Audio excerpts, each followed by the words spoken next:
Okay, good afternoon, everyone, and thank you for joining us today. I'm Chelsea Fenton, the Air Quality Improvement Planning Section Manager at the Arizona Department of Environmental Quality.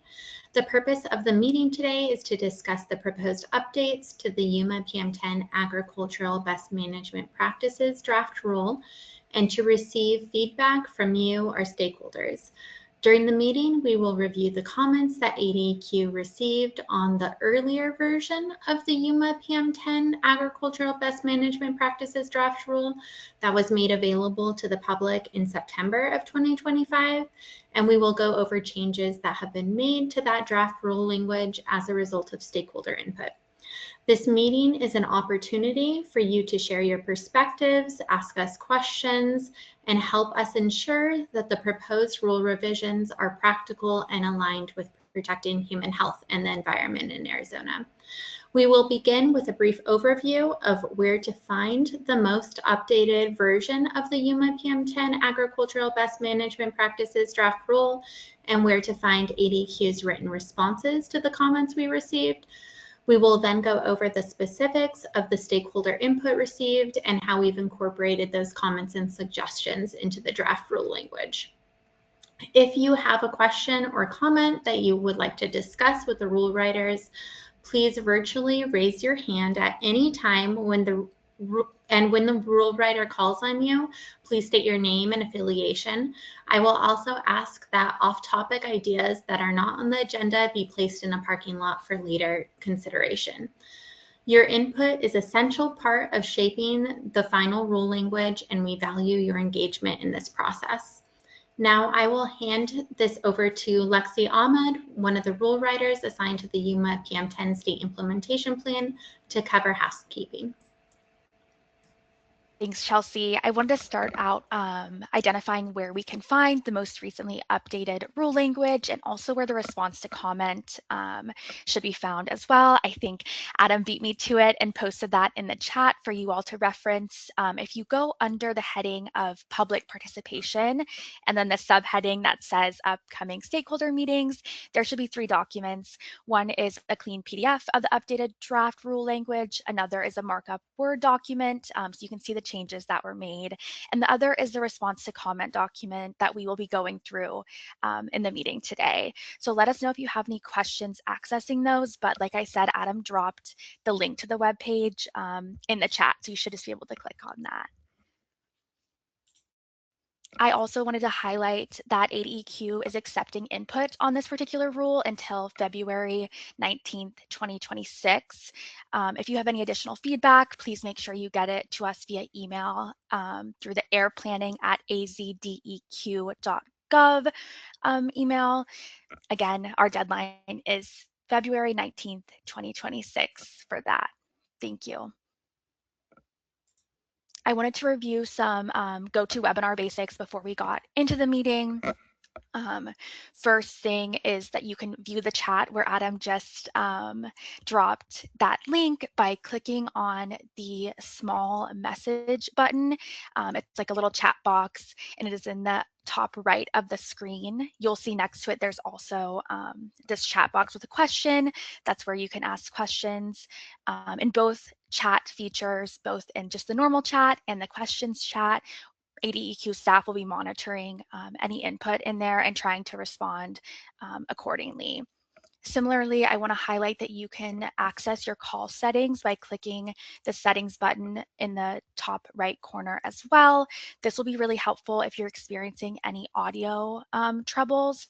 You are able to connect to listen through your phone that way.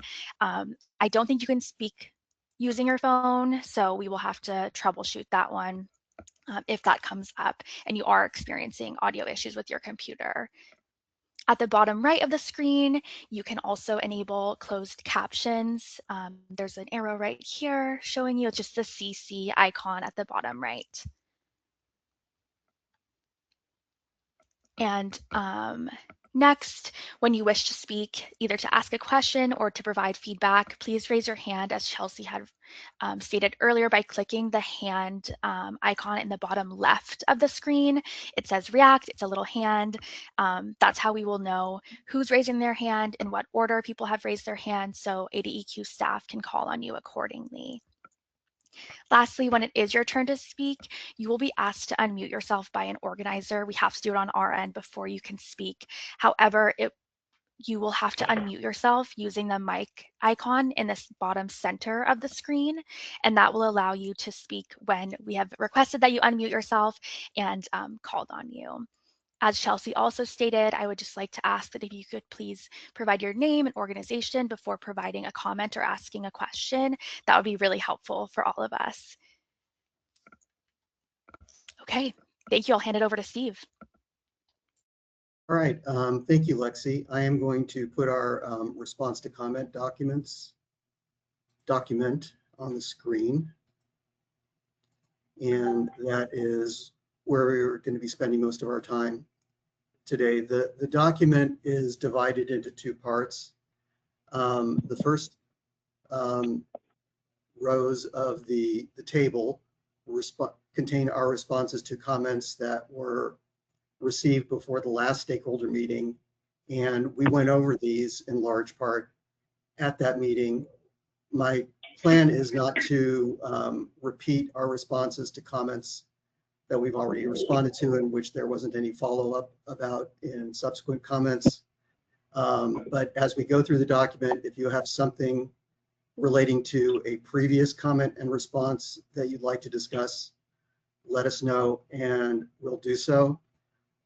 Some of the comments that we received, we either went back and did some additional work on, or we received some supplemental comments on, and those are addressed in the first part of the table.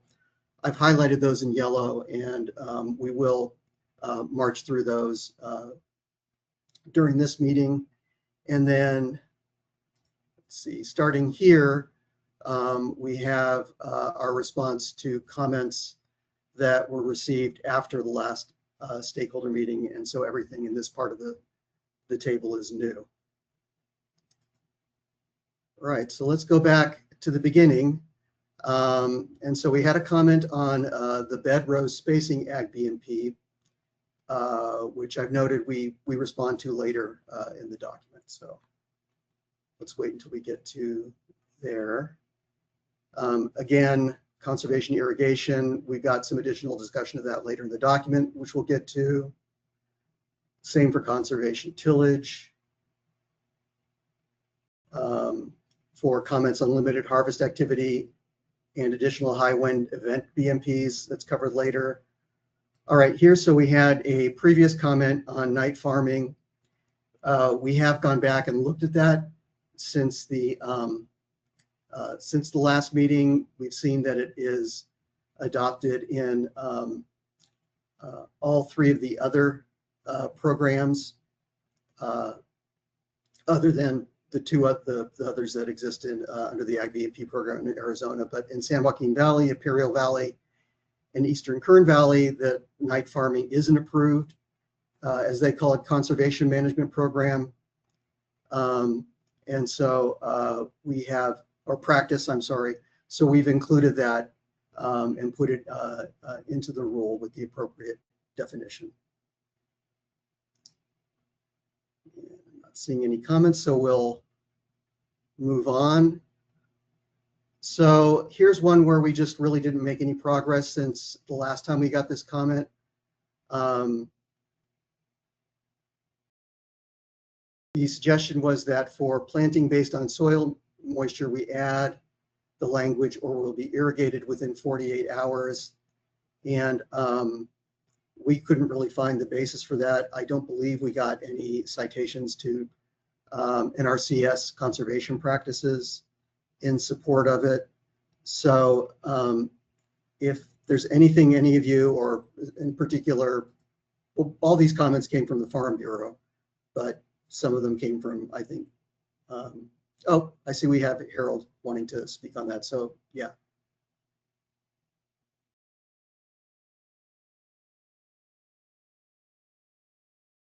Lexi is there. I got my mic on. So, yeah, I think we responded to this, but the rationale behind that with 48 hours is when you're planting vegetable seeds, it's literally dribbled on the surface of the soil. It's not even buried. And so the surfaces of soil will be dry.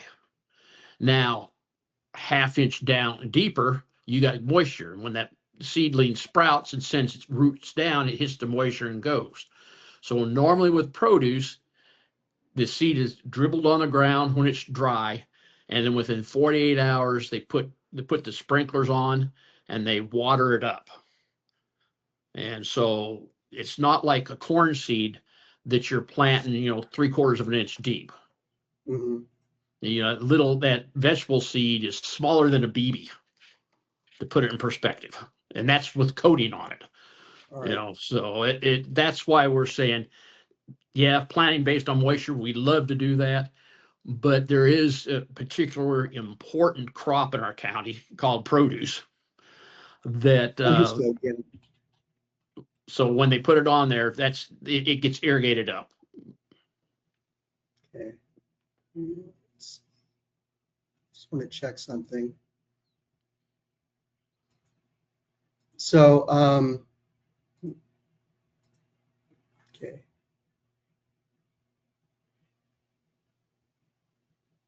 That's the old rule.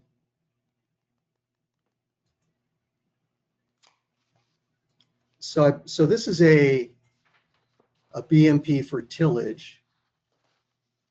And so I guess the question I have, Harold, is, accepting everything you say, which I do, this is supposed to be a BMP that reduces dust during tillage. And so I guess I'm not understanding how irrigating 48 hours after planting would be an effective BMP for tillage. Perhaps I'm just not. Well, I think it may have got left in the wrong category, Steve. Remember how we had some of the things merged together, and EPA had asked that like we don't combine tillage and harvest, and so that may have been gone over to seeding, where it should be, and it's definitely not a tillage practice. Okay. It's not a tillage practice, but it would be a planting practice. All right, so that would be other ground operations then? Yes. Okay, so I think the category is now harvest and other ground operations. So even though this isn't harvest, it's also not tillage, so it would be other ground operations. All right. Yes. Okay. All right, I think that covers that. All right, so we had a comment that for tillage based on soil moisture, a level of 40 to 60% wasn't reasonable, that the number should be between 15 to 25%. And there was a reference to the NRCS estimated field by appearance and method, estimated by feel and appearance method. And so as I try to explain here in some depth, I went back and took a close look at that method. And first of all, it doesn't really specify a particular minimum percentage of moisture that would be appropriate for suppressing dust emissions. Instead, it appears to establish a number of moisture ranges for different purposes. And then there are some descriptions of the soil characteristics that match particular soil percentages. And when you look at those and see the description on page 4 of the document, for soil with a moisture content of 0 to 25%, it's this language here: dry soil aggregations break away easily, clods crumble with applied pressure. That doesn't really seem like it's describing effective control of dust emissions. On the other hand, if you go and look at the description for the next step up, 25 to 50%, it states slightly moist, forms a weak ball with rough surfaces, few aggregated soil grains break away. That does sound like effective control of dust emissions, but it's higher than the level that you're suggesting. We have 40 to 60%. In the context of the rule, that doesn't really make sense because it's a minimum. So if you set a minimum at 40 to 60%, that's, to my mind, the same as setting a minimum of 40%. Setting a minimum of 40% rather than 40 to 60 would be consistent with this description, because 40% would, I think, satisfy the test, would match with the test for look and feel. So I guess that would be our suggestion, is to go with 40%. And if we were to go as low as 25% or 15%, I think we would need some more support for that. I really don't see it in this feel and appearance method.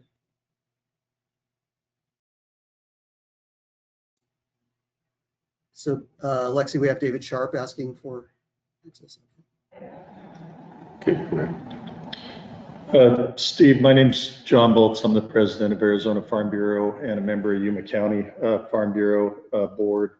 And we're all here with David. So he signed in to speak, but we're all kind of piling on his account here, if you will. But okay, understood. So just a bit of insight on the soil moisture.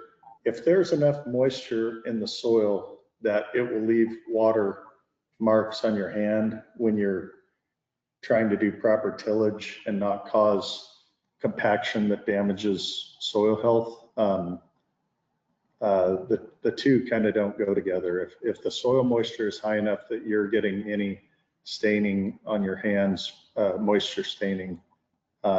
So I guess that is kind of the challenge with this. I agree, we don't want folks working soil when it's bone dry. On the other hand, the soil moisture levels and the descriptions that you're using, I don't know if they're used in Maricopa, Pinal, other areas, but I can't really speak to that because I don't have a frame of reference on those, but I can tell you that they're too high to be tilling the soil. You're going to cause major compaction underneath, because it's very unlikely that the soil moisture close to the surface where you're doing most of your tillage is higher than deeper than deeper down. So I don't think the percentages make a whole lot of sense at 40%. I would agree with the characteristics as described, that those make sense based on NRCS's descriptions. But if our goal is also to keep agricultural lands healthy and as productive as possible, which should be an underlying premise here, it's just not possible. So I know that means that we're trying to thread a needle here, so to speak, with where the regulation is, but I'll just throw that little bit of insight out for what it's worth. Okay. I would just mention that, you mentioned staining on the fingers, and it does say that at 25 to 50%, you shouldn't see water staining on the fingers. But so is your suggestion that we're going with 25% of available moisture as a threshold for the rule? I think we might be able to justify 25%, since at least it's at the bottom range, where you have these characteristics that seem like they would be effective for suppressing dust emissions. Whereas below that level, you have characteristics that, again, and maybe I'm misinterpreting it, but they don't really sound like they would be effective for controlling dust emissions. So would 25% be a possibility for you? Would that be consistent with maintaining the health of your fields? Yeah, and I know those numbers are really based on those are available soil moisture to a crop. That's what NRCS is basing those off of, more Correct. so than tillage purposes. So I am not a soil scientist expert. The one we used to have here in Yuma, I believe, is retired from the University of Arizona now. He would probably have a little bit better technical insight into specific percentages, but yeah, that might be something that we need to get with our university extension folks on and have them break that down and do a little bit of experimenting to see where that's at. But yeah, 40 is just way too high, I know for sure. But as far as whether 15 or 25 is more appropriate, I don't know. I defer to other guys that have been in the trenches on this a lot longer, but that's my 2 cents. Well, the 40 is just, it's unreal. It really is unreal. You're going to do more damage than good. If you're trying to lay a foundation for a house up in Phoenix on that clay, yeah, that's exactly where you want to be, but not for the health of the soil for farming. And 25 is really kind of pushing it, but I can compromise to 25 if that's where we need to be versus the 40. I would prefer 15 to 25, but if we have to have a solid number, I personally think we can find a way to work with 25. Okay. And we're all talking about the same metric, right? That John mentioned, the available soil moisture. Mm-hmm. Okay. And specifically, we're talking about available soil moisture relative to the soil's capacity. So when we say 40%, for instance, that doesn't mean there's an absolute soil moisture content of 40%. That means that the remaining soil moisture is 40% of what it would be after natural drainage, after being well soaked, basically. Gotcha. Yeah, and most of the soil in the non-attainment area, I'd agree with David that it's heavier clay and not all of the soil. There's lots of sandy and silty loam soils as well, especially as you move west in the northwest in the non-attainment area. But as you move west or southwest, it's predominantly heavy clay soils and much more challenging to work, much more sensitive to soil moisture when you're doing tillage. Right. So it's more prone to compaction then, is that? Sure. Yeah, dramatically so. I mean, I have 15 acres out of a 40-acre field on a 150-acre farm that I farm. It's got an 8-foot water table, and I'm having severe issues with inadequate soil flocculation, and I can't, it's such heavy soil, heavy clay soil. It's very productive when you can get it to drain. Yeah. So anyways, and so we do most of that tillage in the summer or months after we last irrigated a crop. We have to wait a lot of time, let it dry down, or else we'll do way more damage than good. So just, yeah, case in point.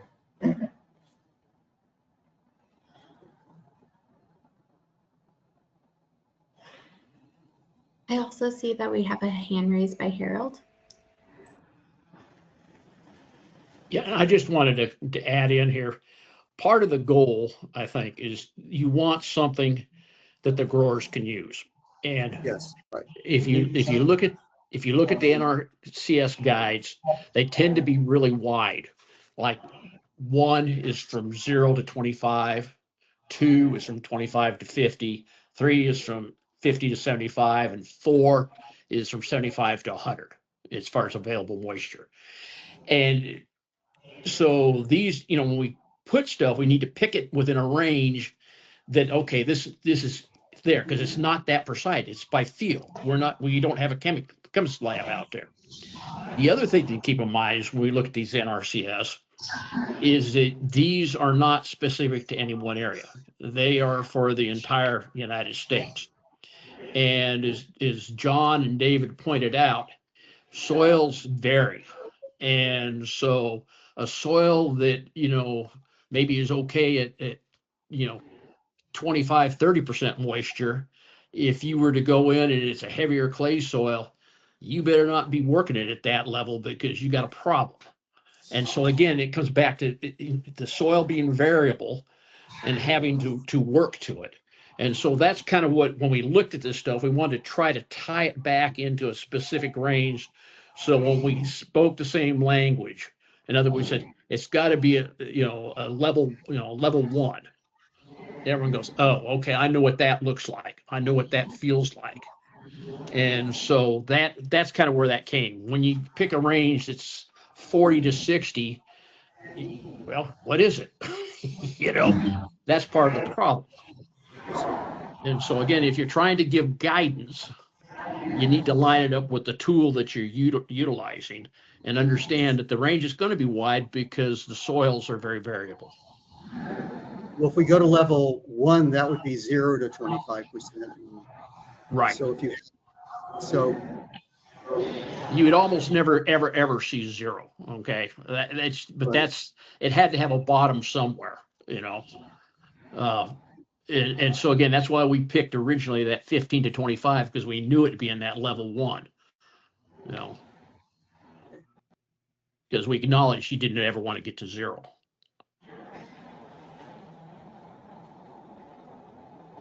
That's what I had to say on that. So. Okay. All right. Well, we'll see if we can do some follow-up on this, but I think, one possibility is we've had a lot of input now from growers in the area who are experts in growing in Yuma County. And so that would be, one, a possible basis for departing from what we have in the existing Ag BMP rules for elsewhere in the state, and also for going, into the lower range for the NRCS. Well, it's not really, it's hitting the upper part of the lower part of the range for the NRCS standard. So, yeah. So your preference would definitely be for the 15 to 25%. That would work for you, is what we're hearing, I think. Yes. Okay. John, you had mentioned that the U of A Extension Office soil expert that you would have hoped to appeal to had perhaps retired. Could you please let us know who that is? Maybe we can find some other publications or something, if you wouldn't mind.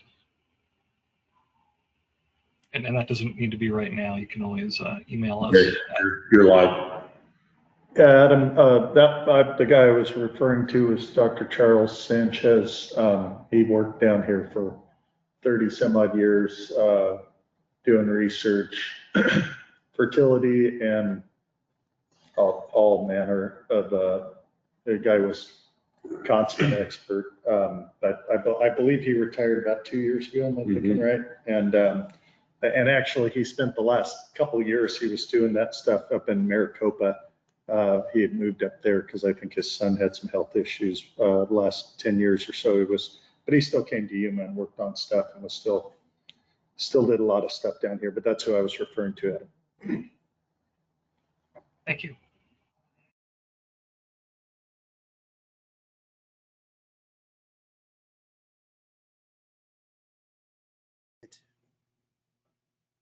Well, there's nothing else on that topic. Why don't we move to the next? We talked about the available water capacity. All right, so the next one is there was a request to move the reporting date to begin on July 1st and on June 30th. And what we're proposing to do in the latest draft is to go along with that, But in case there are farmers that operate on a calendar year in the Yuma area, we thought it would make sense to possibly provide the option to allow them to select a different reporting year. We're a little hesitant to do that because then it creates some complications in the, our ability to administer the rule. But that was at least our thought on that. Maybe I should characterize it as a tentative proposal.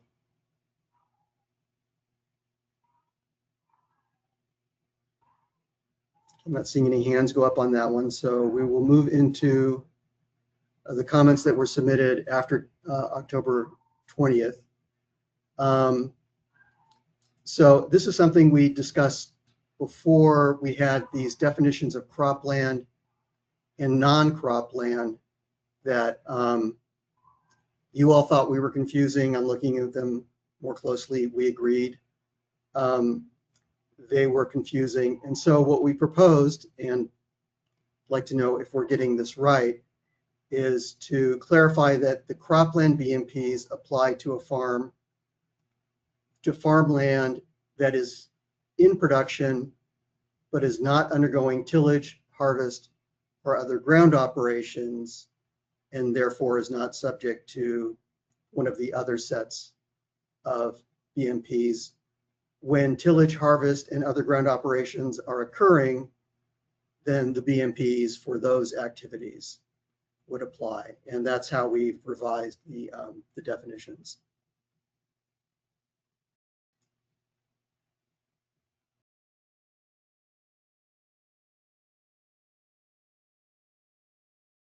All right, well, I'm not seeing any comments on that.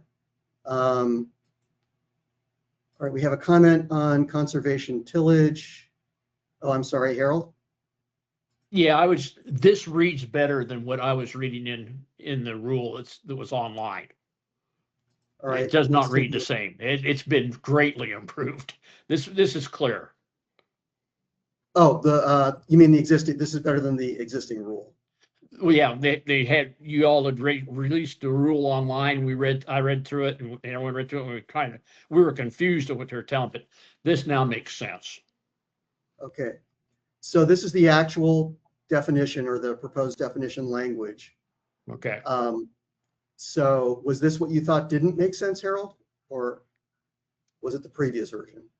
It must have been the previous. It was which wasn't embedded out there, and it was the, there's two different versions you could have printed off and looked at, but this makes more sense.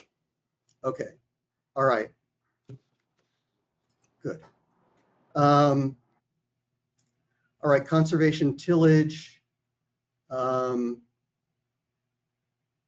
is addressed. That we had some comments that touched on the same subject, so we tried to aggregate the responses on individual topics.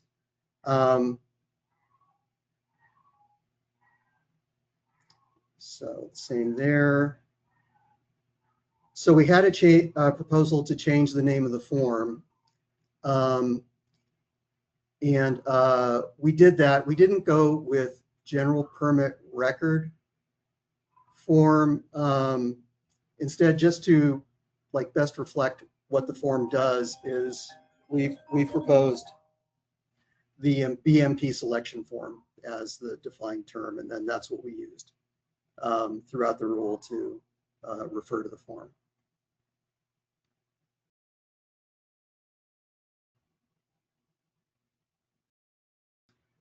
Okay, so in the next comment, we had a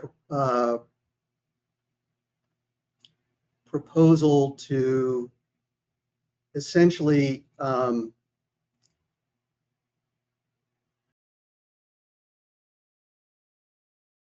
revise the critical area planting definition to refer to a stabilized soil surface.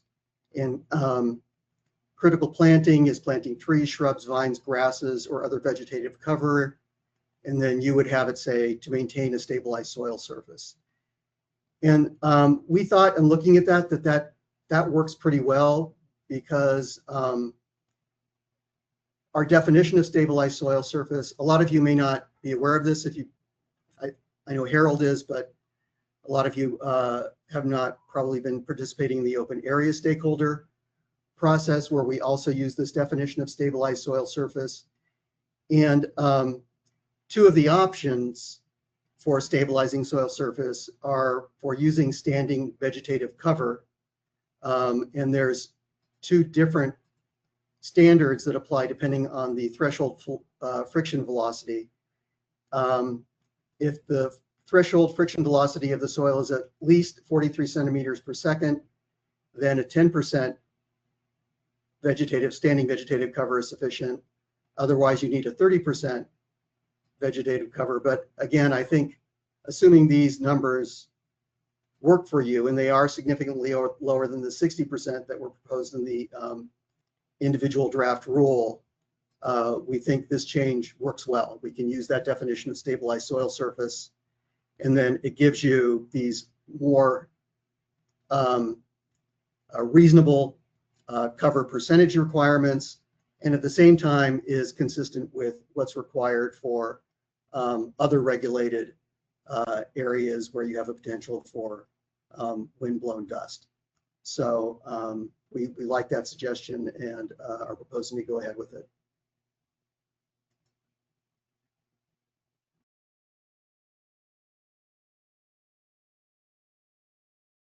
You're not seeing comment on that. So here we have a suggestion to change the definition of organic material cover to require that material shall be evenly applied to a depth sufficient to reduce PM emissions and should be a minimum of 30% rather than 70%. I didn't see any citations or documentary support for that.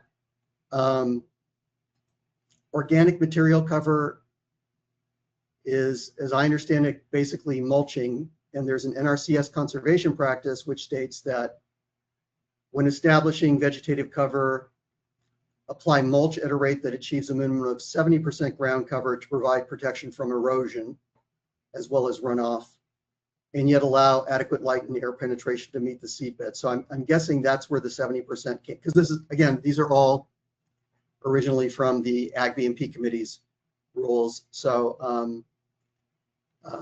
I am guessing that that's where the 70% number comes from. And again, 30%, you guys are the experts, that may be right, but we would just need a little more support for that.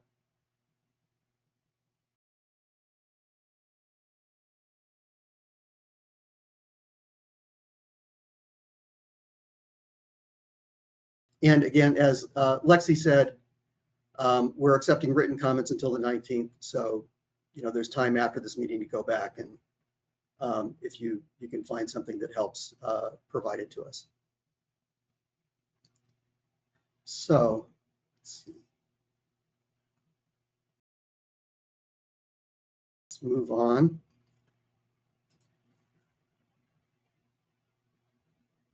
This again is a comment relating to the definition of stabilized soil surface, which the commenter said looks like it came from the Eastern Current Air Pollution Control District. I actually think we just took it out of our open area rule. And again, we think it works for at least one BMP, maybe more. And so, as we said, with regard to critical area planting, where in response to the original meeting discussion that we had on this, I think our inclination was to remove the definition of stabilized soil surface because we thought it didn't make sense in the context of ag as opposed to open areas. But now we changed course, and I think it does make sense to include it, and it seems to be consistent with the comments that we've received from the ag community. So again, we're proposing to keep that definition and use it in at least one BMP.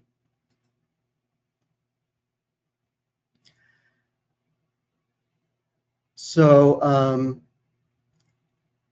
We had a suggestion to edit 61301B to provide that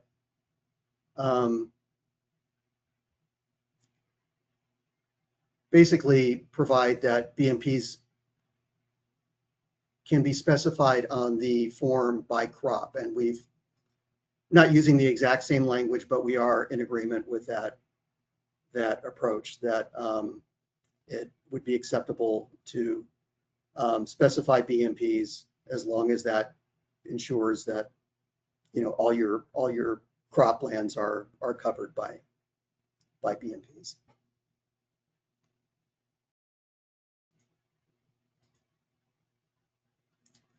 All right, so this was a very yes. Harold might have something on that last point. Oh, okay.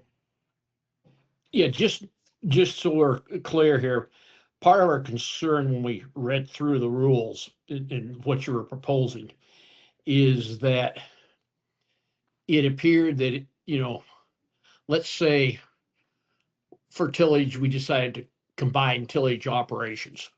That was going to be our primary one, and that's probably the one we use most of the time. It sounded like there was going to be a reporting requirement that anytime we didn't do that, i.e., I decided not to pull my ring roller behind my disc harrow, and so I'm only doing disking and not disking and ring roll at the same time, then I'd have to file a report with ADEQ saying that I didn't use this on this particular day, on this particular field at this particular time, and this is what I'm doing to offset that.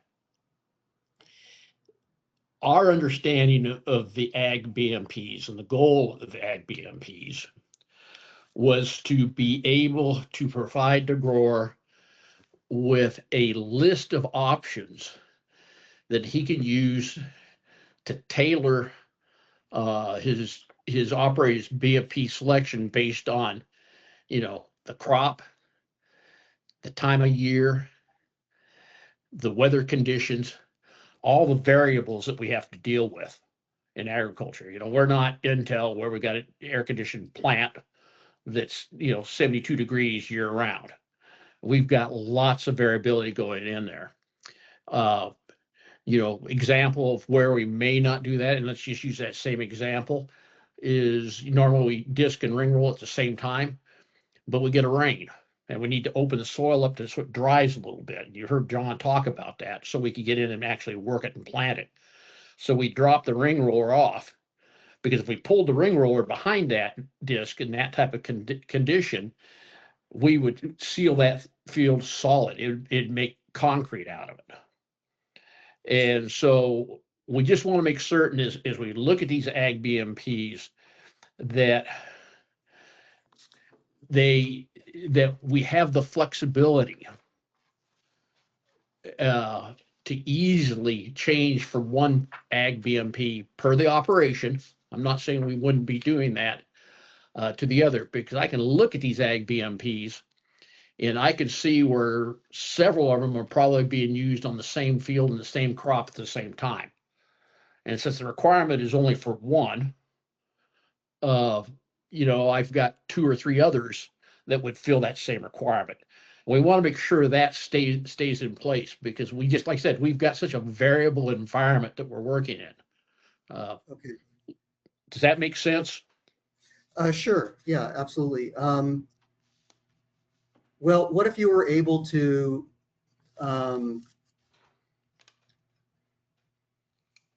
select more than one ag BMP per crop? So you could look at the list and say, I might use this at one time, I might use this at another time. And let's say there's just 2, and you could put those on the form. Would that address your concern, Harold, or do you feel like you just need to have kind of open access to all of them during the year? So that you really wouldn't be able to specify at the beginning of the year, even a subset of the BMPs that you intend to, that you think you would be likely to employ? You know, some of them will be the same. Like if I set my bed row spacing up for the season, it's not going to change. it's going to be there for the crop. You know, if it goes in at 40 inches, it's going to stay at 40 inches. That doesn't change. And that, you know, and that is number one under tillage. But there are other steps and processes in there that we would be using in that too. And so we could make a list of all the things that we might use, you know. Okay. Night farming would be another good example. Someone like John, who's got a lot of acres, he likes to farm at night because there's just not enough hours in the day to get it all done. Now, somebody like David, he wants to go to bed. He normally at night he's not going to be tilling. He might be up trying to bale hay, but it's just he and his brother, and you know they got to have some time to rest too. So again, between the operations it varies, depends on the size and everything else. Sure, yeah. So it's got to be that flexibility to be able to use that, and it can't be a reporting nightmare. You know, and that's what it was starting to look like to us, is it was going to be a reporting nightmare. Okay. Well, yeah, I think when we or I actually, you know, added that idea into the rule, didn't have a good grasp of how often you might be changing BMPs, or that you had this need to change fairly frequently from one BMP to another, at least for some of your operations. The one thing you know, so having this form where you select for different operations or crops, the BMPs you intend to apply, that's been kind of a core component of all of our BMP programs from the beginning. That's something the committee has included in its rules, and that are in the existing Yuma rule. I mean, there is a requirement you fill out a form that says these are the BMPs we're going to use. And I think so when we've talked about, you know, how we go about enforcing this program, making sure that farmers are following it, being able to help them follow it, we've always assumed that there would be this form, and now we would like it sent to us.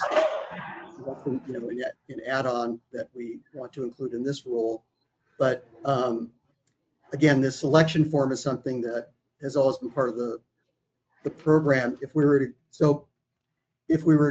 go to a system where you could just on any given day select any BMP that's on the list for your operation, I'm not saying that wouldn't be possible, but that would be a very different type of program than what we've had up until now.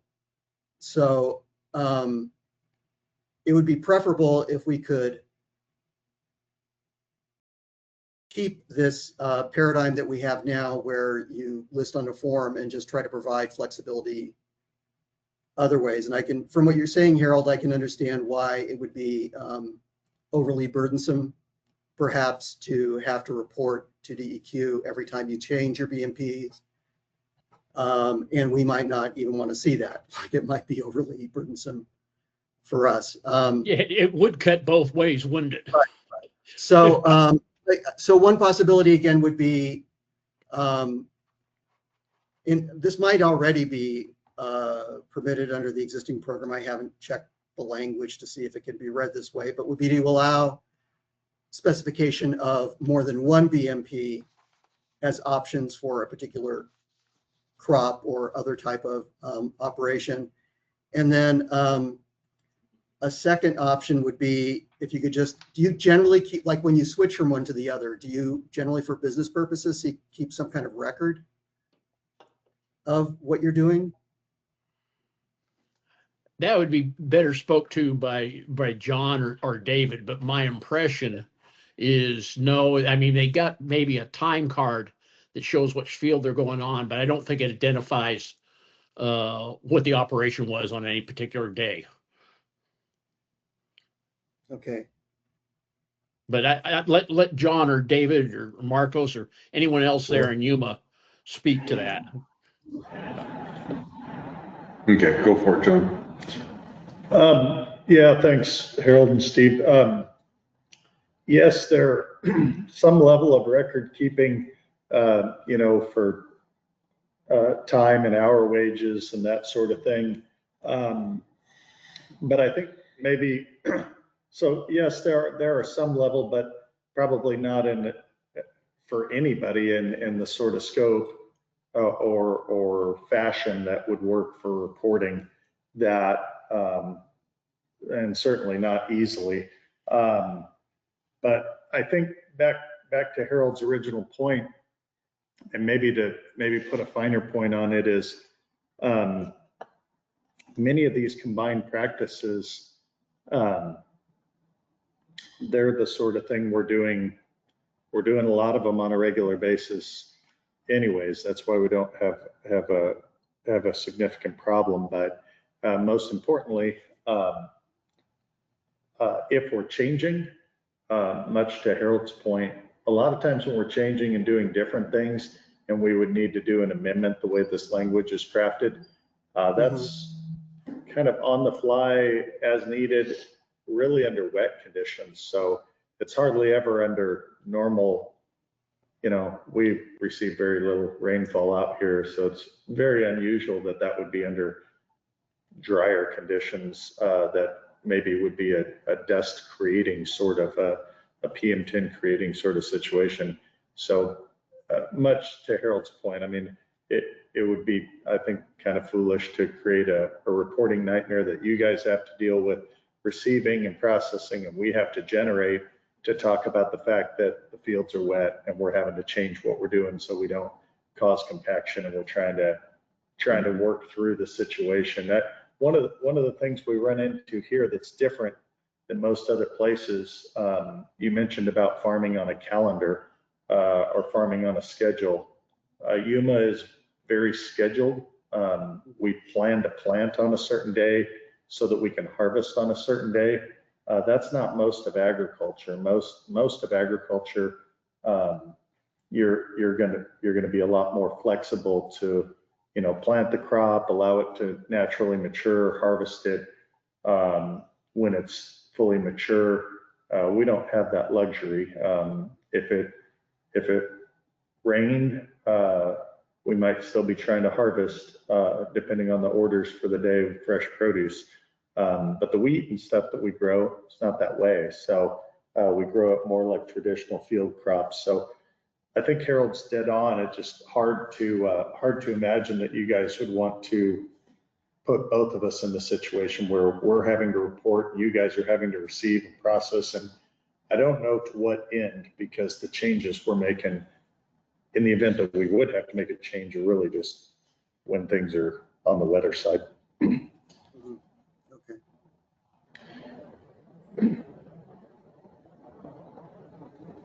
And David may have more to add to that. That's the thing.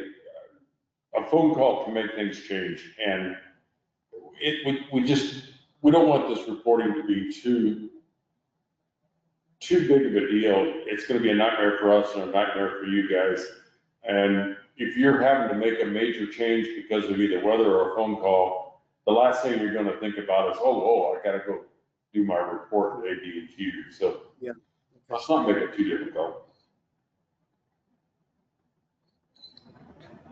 Rusty, you should be able to unmute. This is Rusty with Department of Ag. Just a comment, or maybe a way to make this form easier. Instead of having a form for every crop and having the form say pick one BMP, have it where they select all that apply. So if they that was what I was suggesting earlier, Rusty, was that they could select more than one. Right, and that way, if there's major changes, they can document that somewhere. It could be on a calendar, it could be on, like you said, some type of time card. If there's a big change, they can see that it was used for that purpose. But that would be one BMP form that would have all the BMPs that would be needed, instead of having multiple forms.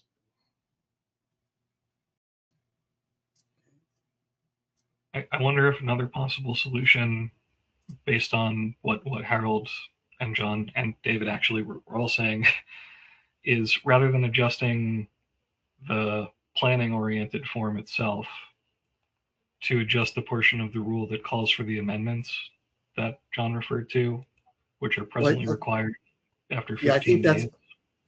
that's the concern, Adam, is that we added that. That's a new feature that we were proposing was if you make a change to the BMPs that you said you were going to implement on your form, then you have to report it to DEQ. And so that's what I'm hearing. It's that specific provision that is the biggest concern. And I wonder if we would still be able to, if EPA would still regard the rule as enforceable if we were to change that from 15 days and an amendment to something like a retrospective report at the end of the plan cycle, just one retrospective summary of all the deviations from the plan. And then the flip side of that, assuming that were a valid approach from an enforceability perspective, is would that address the problem from the perspective of the folks who would be doing that reporting? Well, I think we'll have to look at that, but I think from what I'm hearing, probably the main solution to this is the one that like Rusty was suggesting, which is you can select all of the BMPs for a particular crop, or we'll probably want to have, give flexibility as to how you delineate, but I consistently been hearing a preference for going by crop. But pick all that you believe that you'll be implementing. And then if our inspector goes out and he has that form, and you can show him, look, on today, because it rained, this is what we're doing and it's on our form. And it seems to me that that should probably work.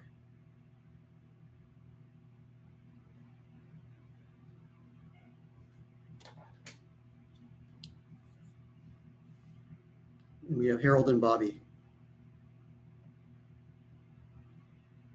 Yeah, I think you're on the right track there, Steve. I just, when I look at the ag BMPs, one of the reasons we don't have a real problem with ag BMPs is because we're already doing them. I mean, right. That's the idea of the program, right? They're good. They're good for the soil. Mm-hmm. Okay. They're good for the crop, and they're good for our bottom line. So why wouldn't we do it? Okay. Mm-hmm. So the reporting to me it's just a mechanism for a checkbox. I mean, it's not like we're now requiring the reporting, so we're going to get this big reduction in dust because everyone's now going to be doing these ag BMPs. No, we've been doing those for decades, honestly, and so it's just a paperwork exercise that needs to be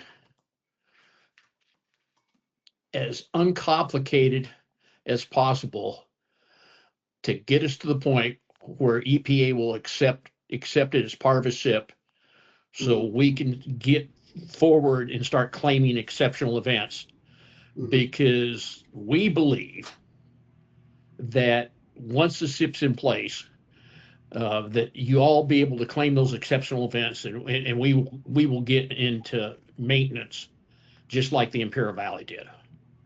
Because if you look at the Imperial Valley's form and where it's housed and what's going on with the Imperial Valley form, it's not anywhere near to what you all are talking about.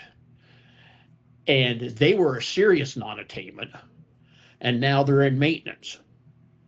And so if the form makes the program work, then why did it work in the Imperial Valley?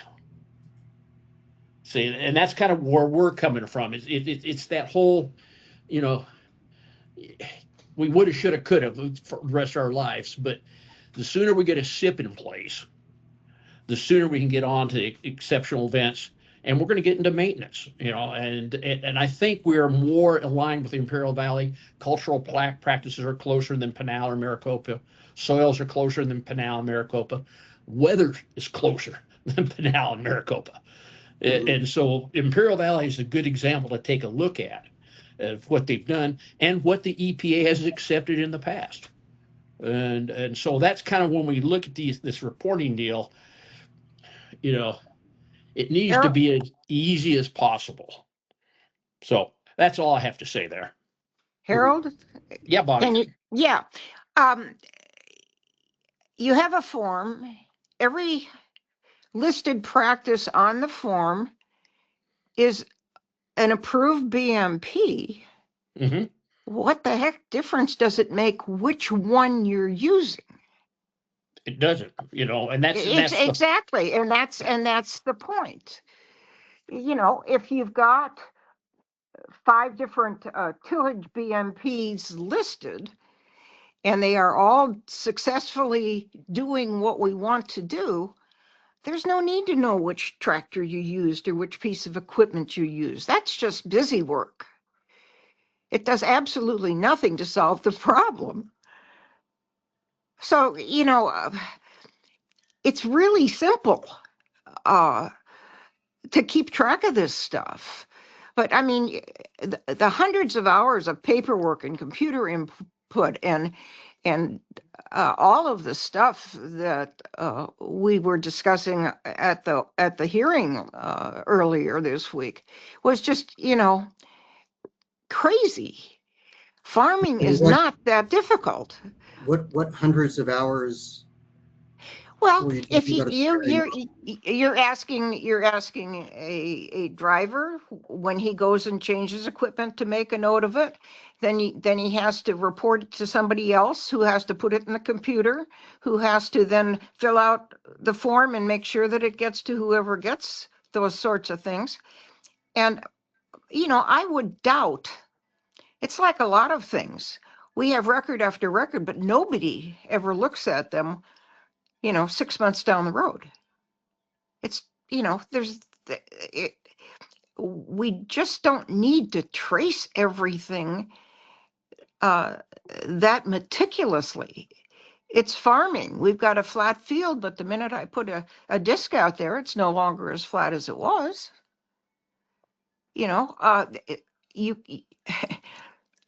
All of this detail is so self-defeating, and it just doesn't make any sense. I've been working this valley for 55 years on farm. And from day to day, if a guy was using a lister or a ring roller or doing a springs tooth, whatever you're doing, and the amount of dust was the same or less, it just doesn't make any difference.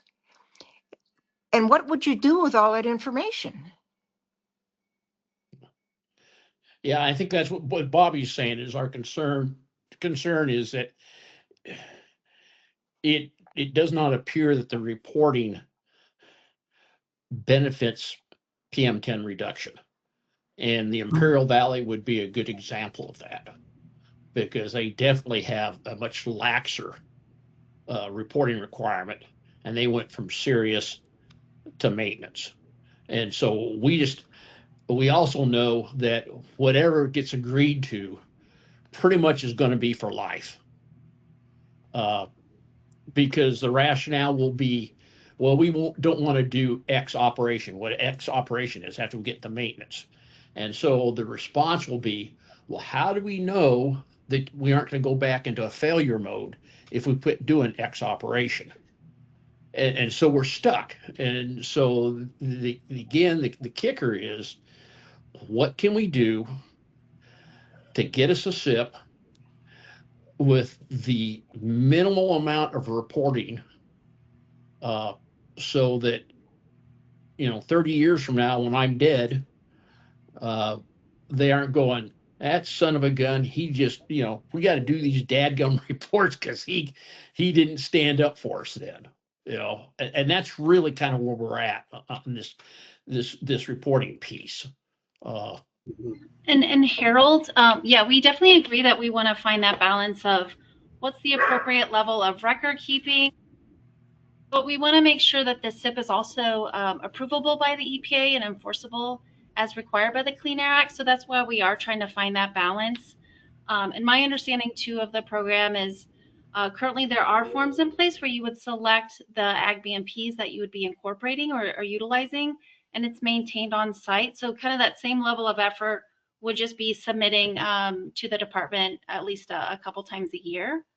So again, kind of the idea is in the beginning of the year, identifying what your plan is, and then kind of that compliance sheet, kind of a check-in at the end of the year. So I think we're getting there, and we're able to meet that balance, but we just want to make sure that we are submitting a defensible SIP.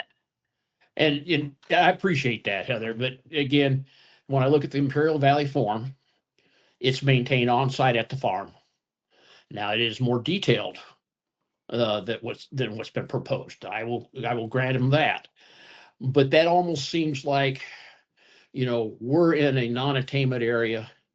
The annual reporting that has to go into ADEQ or the Department of Ag or whoever, that seems to be a serious non-attainment issue. We kind of looked at the step up, and we're doing that with the BMPs, which is good. I like the way it's written, that if we go to serious non-attainment, we got to do 2. We got to select 2. Okay, that makes sense, but that's a ratcheting up as things change, and that kind of makes sense.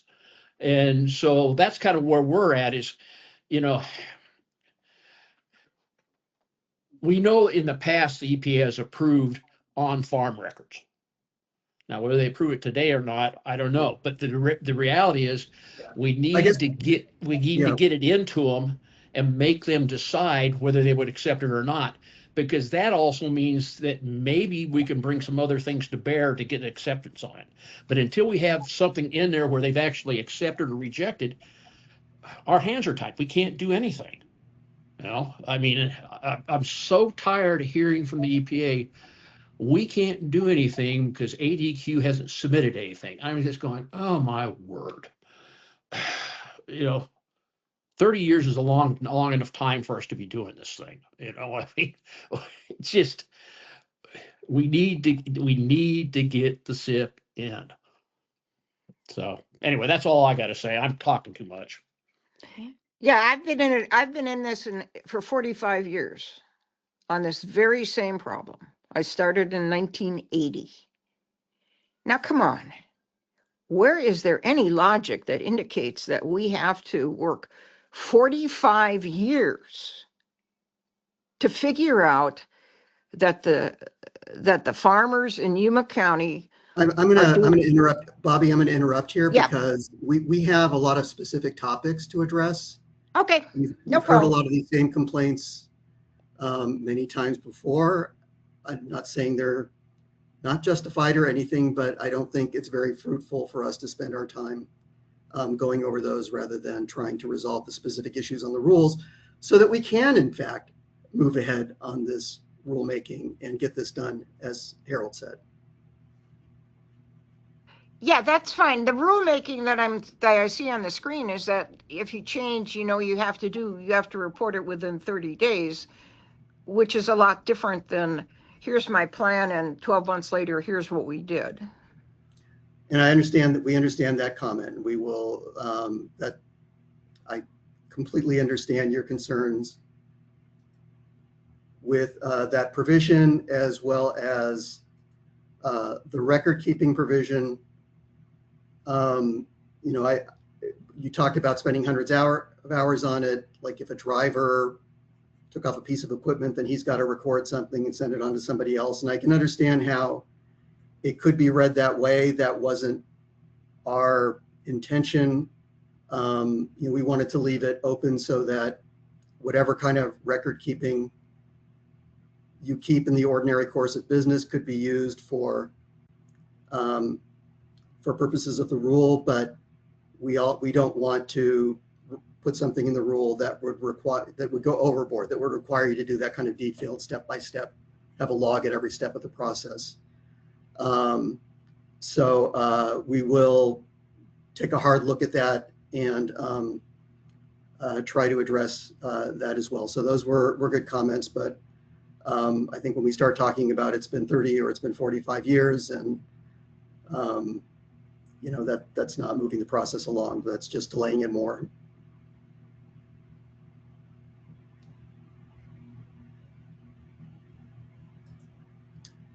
Okay. Chelsea or Heather, did you have anything before we move on? Oh, no, thank you, Adam. I think Steve captured this, that we can take a look at this and the comments, and then we also have that additional time until February 19th if there's any additional comments to submit about the version of the draft rule that we have.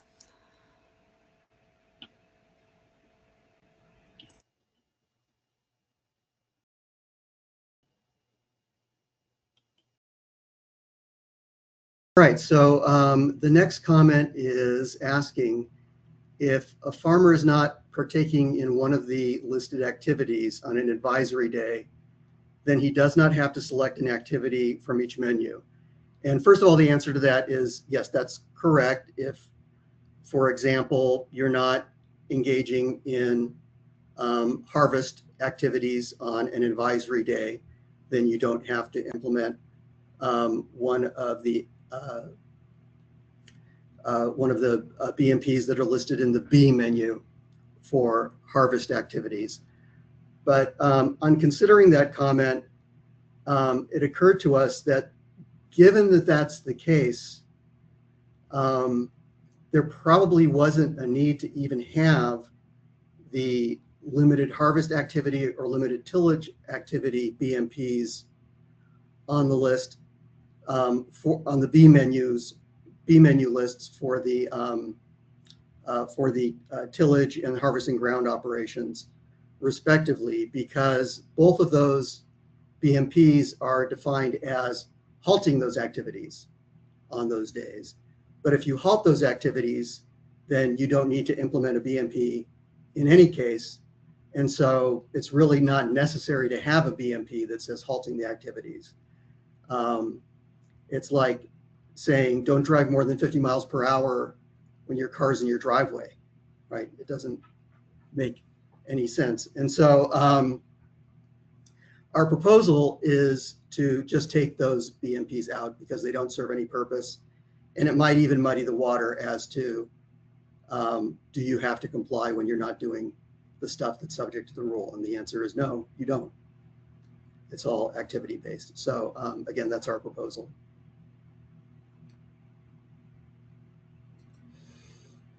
Okay, Bobby and David. Okay, we've got a quick question on what you just said. Are you saying that if there's a wind advisory day and I don't do any tillage, right, then I don't have to show that I've done anything different or whatever. Is that correct? That's correct. But like we have perishable crops that have to be harvested no matter whether it's raining or the wind is blowing or whatever have you, and you have a high wind event day. Of course, harvesting lettuce doesn't make much dust in the first place, if it makes any dust. I'm not quite sure I understand what are you saying? We can't harvest on a windy day, or what are we? No, I'm saying if you're not harvesting anyway on the windy day, then you don't have to implement a harvest BMP for that day, whether it's on the A list for normal days or on the B list for high wind advisory days. If you are harvesting and it's a high wind advisory day, then you have to implement something that's on the B list. But it doesn't make sense to include on the B list, don't harvest, because if you don't harvest, you're not subject to the requirement in any case. And as we'll see if we get to it, and we've tried to, there was a suggestion that we saying just remove that one item. Yeah. Okay. We got it. Okay. And we're also trying to, like, there was a suggestion that the lists for some of the activities, the B lists for some of the activities were really limited and didn't give you a lot of options if you are in fact engaging on the activity. And so we tried to, we've taken that suggestion and we've made the additions that were suggested to give you more flexibility on the things that you can do on a high wind advisory day. But there's nothing in the rule that would require you to stop operating on a high wind advisory day.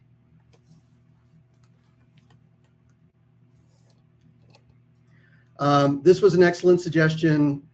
The rule going back and looking at it was a little confusing because it says at the beginning, choose one from A, choose one from B, but then we had language that could be read as implement all of the BMPs below, which clearly was not what was intended. And so someone had a good suggestion on changing the language, and we pretty much are proposing to do exactly what was suggested. Right. Sorry to keep interrupting, Steve. Bobby, I see that your hand's up. Did you have something to add? Oh, I'm sorry. Yeah, Bobby was up before. I forgot about that. No, I am listening. Okay.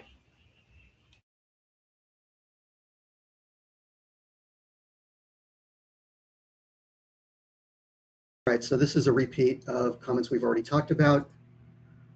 So there were a couple of comments about track out. Down here, there's a suggestion that we take F out entirely, which relates to track out. And then a suggestion that we add track out to the list for farm roads, for BMPs for farm roads. And so the track out provision is, we don't think it's appropriate to just add track out to the farm roads and take out the track out elsewhere, because track out is a different problem than controlling emissions directly from the road. And we think it's appropriate to address them in separate rules. And Adam, you might want to address that, but my understanding is from our modeling, our track out is a significant contributor to PM10 emissions in the Yuma area. So we don't have data that tells us how much of the track out on paved public roads comes from ag versus from other sources. But it is true that paved road dust in general, including the portion of that comes from track out, is significant, and therefore needs to be controlled however we can reasonably do so in the SIP, particularly to support those exceptional event demonstrations. But also, as you've got written here, we're not just talking about the agricultural roads. As you mentioned, first of all, the purpose of the track out controls is not to address the dust that's coming off of the agricultural roads. It's to address the dust that's coming off of those paved public roads. But as you've got written here, we're not just talking about the track out from the farm roads onto those public roads, but also track out from other agricultural surfaces besides the farm roads onto paved public roads, wherever that might occur. So that it would be incomplete to limit these controls only to the unpaved farm roads, if that makes sense. Adam, this is Bobby. Yeah, does that include the track out by the harvesters and packers? Is the farmer responsible for that? I can't speak to who's responsible, but yes, that would be covered under the rule. Because most of the track out I see is during harvest. And that's the not prototypical example of what we had in mind, yes. So that the farmer, I can't see why he has to bear the burden of that. You're live, John. Wanted to chime in when you're done conversing with Bobby, Adam. Yeah, go ahead. Yeah, please. Steve and Adam, so worked up some costs on that for implementation. We have some deer issues in another part of the county that necessitated farmers fencing off parts of a handful of ranches out there, a handful of farms, and to keep, so 8-foot fences to keep deer from getting in for food safety reasons.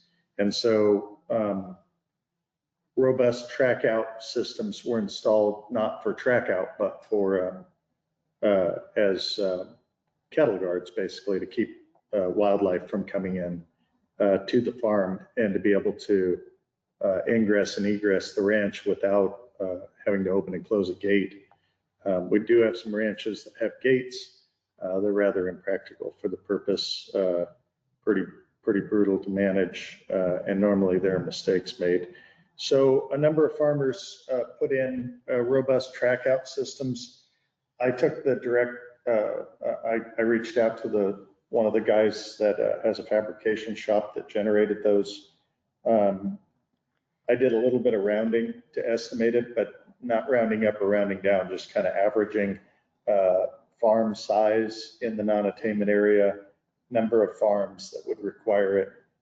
If track out was required, and this does not cover the fencing provision, I can speak to the fencing provision if you'd like to give an example, and could extrapolate that, but just the track out device itself, building it, transporting it, installing it, and then maintenance. Building those would cost farmers in the non-attainment area of Yuma County only $14.4 million to build and install. Or I'm sorry, 14.4 to build and transport, and about $4 million of installation costs, like I say, rounded off. And then around, and this one's a little bit gray, not every year do they require maintenance, but they would require maintenance from time to time. Best I could estimate, based on talking to farmers that have those cattle guard setups installed and how frequently they're doing it, and then spreading that across and just averaging it, the average annual cost would be somewhere $2 million on up, borne by the various farmers that operate in that area. So just to kind of give you an idea of that cost. And then the other thing that I'll mention is farmers in the non-attainment area spend about $8 million on water truck operations to mitigate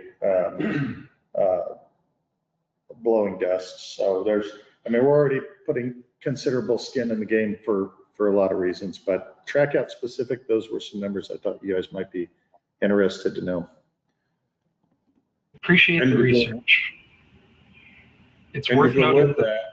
Oh, go ahead. Go ahead. Well, the draft rule doesn't call for track out prevention controls. It calls for track out cleanup when track out does occur. And as Bobby was getting at, we're not necessarily talking about roads. Often we're talking about harvest vehicles traveling perhaps directly from a field onto the paved public road network. So those access point controls wouldn't necessarily be effective anyway. If folks want to install them, they're certainly welcome to, but that's not what the draft rule is calling for. Yeah, no, I saw that. I appreciate that, Steve and Adam, but I mention it because of the cleanup activities already exist. County and private farm operators are already performing those tasks. But the track outs that I was talking about, they're actually long. So they actually produce the sort of vibration and things that knock off into that track out.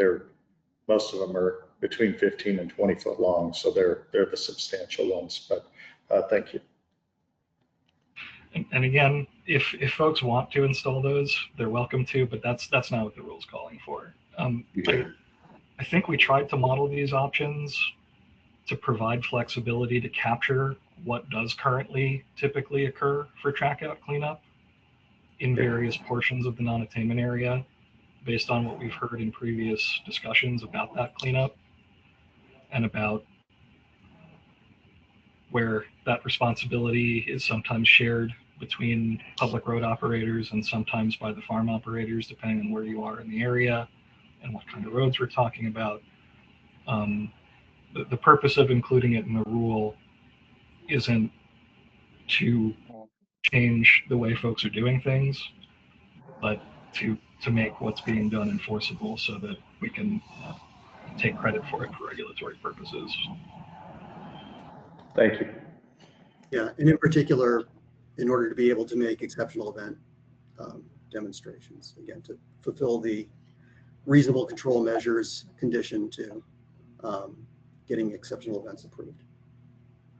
All right, so Steve, on that particular point, is that part of the driving force with why there's a follow-up report required at the end of the year? That sort of way of thinking is, again, part of building the case. So when you guys report, is that where that's coming from, and why that's necessary? Why you guys are proposing that? Just trying to understand the mentality. Yeah, I mean, that's the idea. I don't think we're necessarily wedded to that. I think from the standpoint of DEQ as just a state agency that's going to have responsibility for administering this program, I think the key thing for us is to get the initial forms every year so that we know who's out there.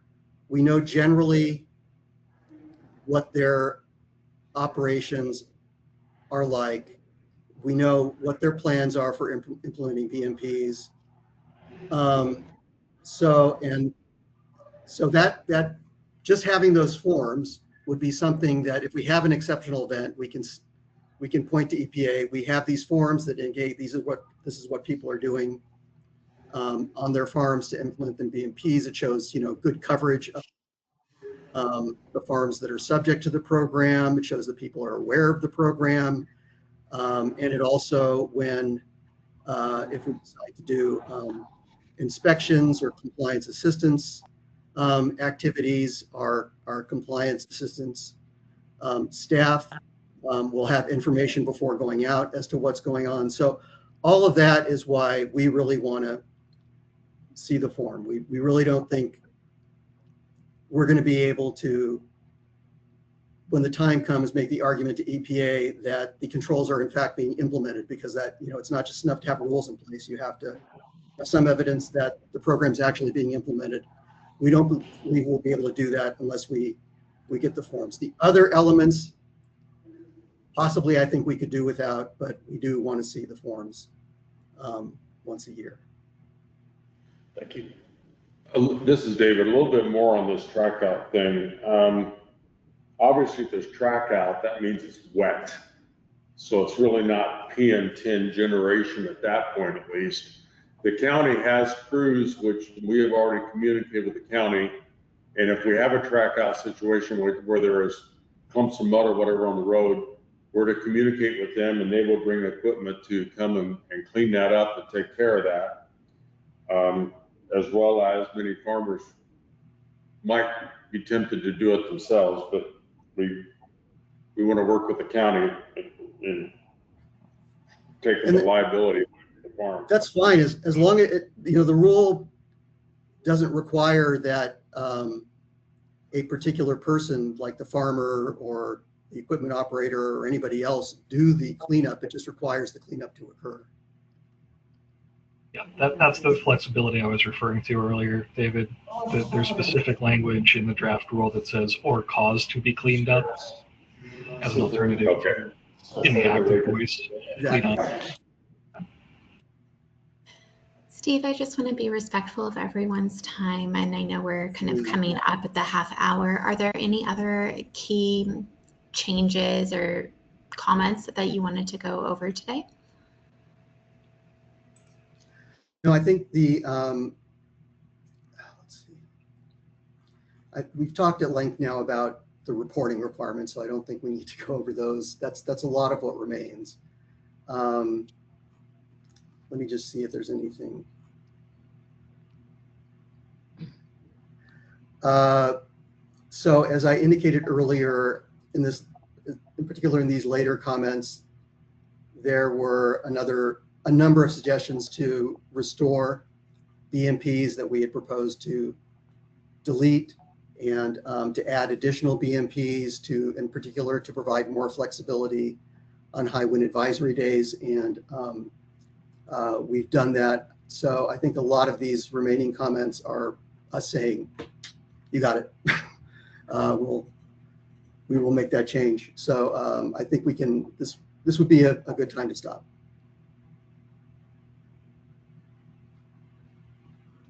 Thank you, Steve.